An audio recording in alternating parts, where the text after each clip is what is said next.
বরিশালের ভাই ও বোনেরা আপনাদের পছন্দের একটি রেসিপি নিয়ে চলে আসলাম আপনাদের মাঝে। শুধু আপনাদের একা পছন্দ না, আমারও কিন্তু খুবই পছন্দের একটি রেসিপি।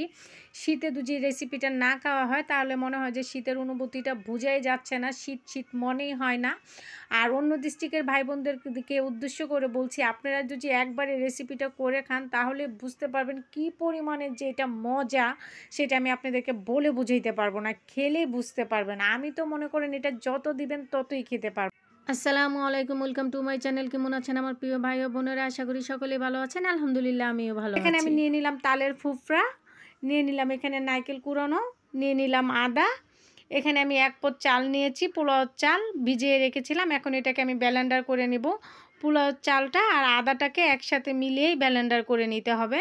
তো আমি পোলাও চাল আর আদাটাকে একসাথে মিলিয়ে ব্লেন্ডার করে নিয়েছি।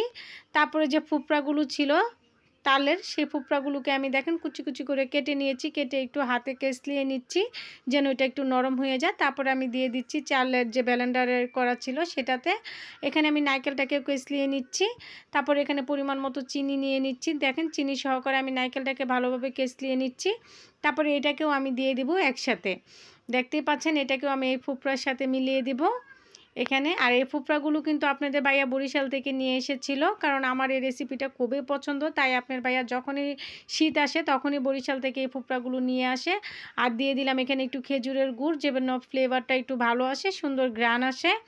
আর এখানে দেখেন আমি চিমটিখানি লবণও দিয়ে দিচ্ছি, কারণ আমি মিষ্টির সাথে একটু লবণ খেতে পছন্দ করি, তাই আমি কিন্তু লবণ দিয়েছি। আপনারা যারা লবণ খান না তারা দিবেন না। আমি প্রথম পানি দিয়েছিলাম, একটু কম মনে হয়েছে, তারপরে আবার একটু বেশি করে পানি দিয়ে দিলাম। এখন আমার কাছে মনে হচ্ছে সঠিক আছে।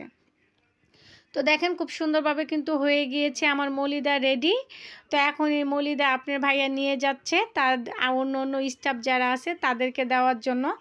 আমার তো মনে করেন এটাকে যতই দেন আমাকে, আমার তো সেটা খেয়ে মন ভরে না, তারপরেও যারা আছে আশেপাশে তাদেরকে তো দিতেই হয়। তো এই পর্যন্তই ছিল আজকের এই রেসিপিটা। যদি ভালো লেগে থাকে আমার চ্যানেলটাকে সাবস্ক্রাইব করে রাখবেন, পাশে থাকা বেল আইকনটাকে ক্লিক করে দিবেন। আল্লাহ হাফেজ।